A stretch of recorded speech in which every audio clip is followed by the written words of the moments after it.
Hi hello सगळ्यांना, मी विभा तुमचं V3 food and vlog या यूट्यूब चॅनलवर स्वागत करते। आज आपण बनवणार आहोत गणपती बाप्पासाठी झटपट असे मोदक, ते पण उकड न काढता एकदम मऊ लुसलुशीत। चला तर मग पाहूया त्याचं साहित्य आणि कृती। मोदकासाठी लागणारं साहित्य आहे, आपण इथे मोदकाचं पीठ घेतलेलं आहे, आपण हे रेडीमेडच घेतलेलं आहे। त्यानंतर 1 वाटी गूळ घेतलेला आहे, 1 वाटी ओलं खोबरं, त्यानंतर तूप घेतलेलं आहे, वेलची पावडर, थोडीशी हळद आणि आपण साच्यामध्ये करणार आहोत त्यासाठी आपण साचा घेतलेला आहे। सर्वात आधी आपण सारण तयार करून घेऊया। त्यासाठी एका कढईमध्ये आपण तूप टाकूया। तूप चांगलं वितळलं की आपण त्यामध्ये ओला नारळ टाकणार आहोत। आता आपलं तूप चांगलं वितळलं आहे। आता आपण त्यामध्ये 1 वाटी ओला नारळ टाकणार आहोत। तो चांगला आपण तुपामध्ये परतवून घेऊया। त्यानंतर आपण त्यामध्ये वेलची पावडर टाकून घेऊया। त्यानंतर चिमूटभर हळद आपण सारणाला पिवळा रंग येण्यासाठी टाकलेला आहे। त्यानंतर 1 वाटी गूळ आपण कापून घेतलेला टाकूया आणि सर्व मिश्रण आपण चांगले एकजीव करून घेणार आहोत। मीडियम गॅसवर आपण गूळ चांगला वितळेपर्यंत परतवून घेऊया। आता गूळ आपला चांगला वितळला आहे, तुम्ही बघू शकता आपलं सारण किती रसरशीत तयार झालेलं आहे। आता आपण हे 10 मिनिटं थंड करण्यासाठी ठेवून देऊया। आता आपण मोदकासाठी लागणारं पीठ मळून घेऊया। त्यासाठी आपण इथे एका टोपामध्ये पाणी गरम करण्यासाठी ठेवून दिलं आहे। त्यानंतर एका परातीमध्ये आपण हे मोदकाचं पीठ घेणार आहोत। आपण मोदकाच्या पिठाला उकड न काढता आपण झटपट असे मोदक तयार करणार आहोत। त्यासाठी आपण फक्त पाणी थोडंसं कोमट गरम करून घेतलेलं आहे, ते आता आपण थोडं पिठामध्ये टाकून मळून घेणार आहोत। पाणी थोडं गरम असल्यामुळे आपण चमच्याच्या साहाय्याने ते मिक्स करून घेऊया पिठामध्ये। जशी आपल्याला पाण्याची गरज लागेल त्यानुसार आपण त्यामध्ये थोडं पाणी घालून ते पुन्हा मिक्स करून घेणार आहोत पिठामध्ये। त्यानंतर हाताने आपण चांगलं पीठ मळून घेणार आहोत, जसं आपण भाकरीला मळतो तसं। तुम्ही बघू शकता आपला चांगला पिठाचा गोळा तयार झालेला आहे। चांगलं पीठ आपलं मळून झालेलं आहे। आता आपण थोडंसं तूप लावून ते पुन्हा मळून घेऊया। तुम्ही तुपाऐवजी तेलसुद्धा वापरू शकता।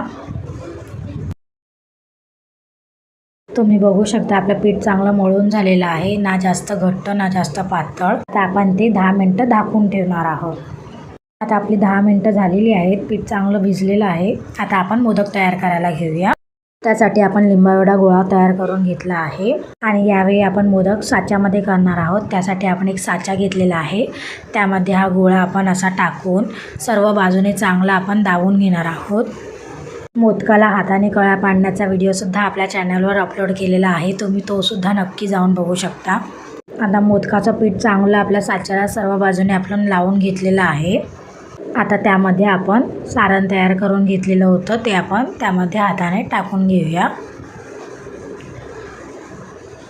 एकदम पूर्ण आपण सारण भरणार नाही आहोत, जेवढं त्या साच्यामध्ये बसेल तेवढंच आपण सारण भरून घेतलं आहे। त्यानंतर पिठाचा आणखी एक गोळा आपण घेणार आहोत, तो सुद्धा तसाच आपण गोल करून थोडासा दाबून साच्याच्या तळाशी आपण तो चांगला दाबून घेणार आहोत। सर्व बाजूने आपण चांगलं दाबून घेणार आहोत, जेणेकरून आपलं सारण खाली पडणार नाही। बाजूला आलेलं जास्तीचं पीठ आपण काढून घेऊया। आता आपला साच्यामधला मोदक पूर्णपणे तयार झालेला आहे। आता आपण साचा खोलून घेऊया। एकदम हलक्या हाताने आपण मोदक खालच्या बाजूने प्रेस करून काढून घेणार आहोत। तुम्ही बघू शकता किती सुंदर मोदक आपला तयार झालेला आहे। एकदम छान कळ्या पडलेल्या आहेत आपल्या साच्यातल्या मोदकाला। आता आपण बाकीचे मोदकसुद्धा असेच तयार करून घेणार आहोत। तुम्ही साच्याला आधी थोडंसं तेलसुद्धा लावू शकता किंवा थोडंसं पाणीसुद्धा लावू शकता।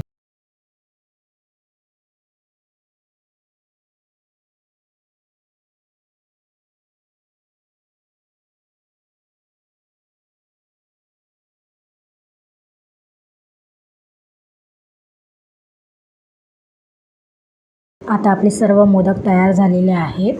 आता आपण ते वाफवण्यासाठी ठेवून देणार आहोत।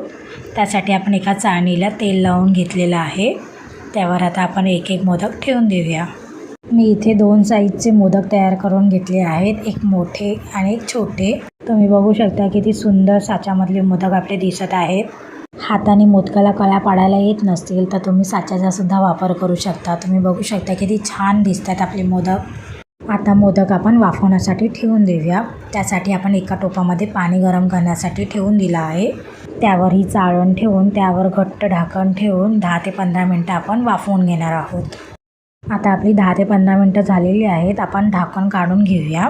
तुम्ही बघू शकता आपले मोदक चांगले वाफलेले आहेत. आता आपण ते प्लेटवर काढून घेऊया. तुम्ही बघू शकता आपला मोदक किती मस्त मऊ लुसलुशीत झालेला आहे. आता आपण तो तोडून त्यावर तूप टाकून सर्व करणार आहोत. आपलं सारण पण मस्त गोड रसरशीत झालेलं आहे. तुम्ही पण घरी नक्की ट्राय करून बघा अशी झटपट आणि मऊ लुसलुशीत मोदक.